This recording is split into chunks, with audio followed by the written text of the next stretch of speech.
అందరికీ ధన్యవాదాలు. శ్రీ రమణ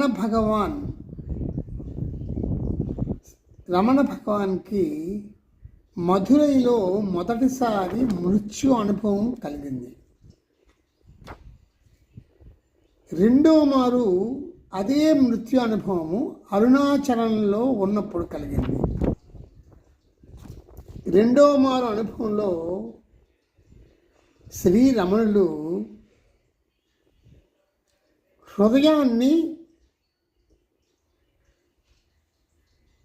అనుభవంలోకి వచ్చిందని అతను స్పష్టంగా వివరించారు.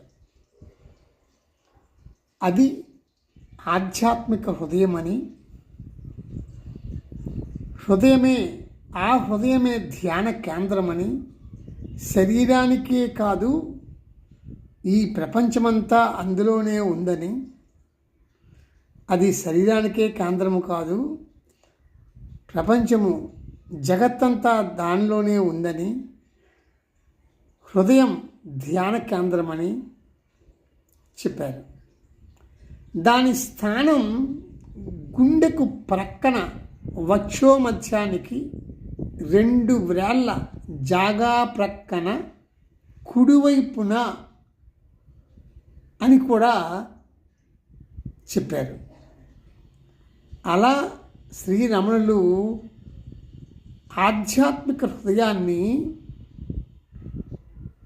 గుర్తించారు.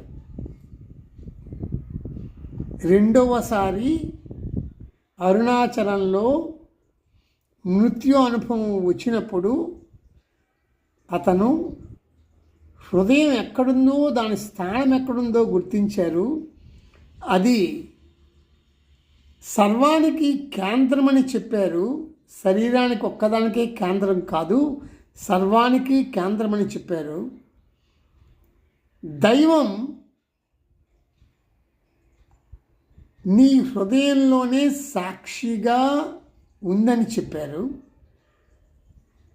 ఈ విశ్వం మొత్తం ఆ హృదయంలోని ఒక అతి చిన్నది సూదిమనంత రంధ్రములో ఉన్నది. ఆ రంధ్రము మూయబడి ఉన్నది. ఆత్మని నీవు గుర్తించడానికి ఆత్మవిచారణతో నీవు ఉన్నప్పుడు, ఆ ఆత్మవిచారణ బలపడినప్పుడు అది తెరవబడుతుంది అని కూడా చెప్పారు శ్రీరమణులు.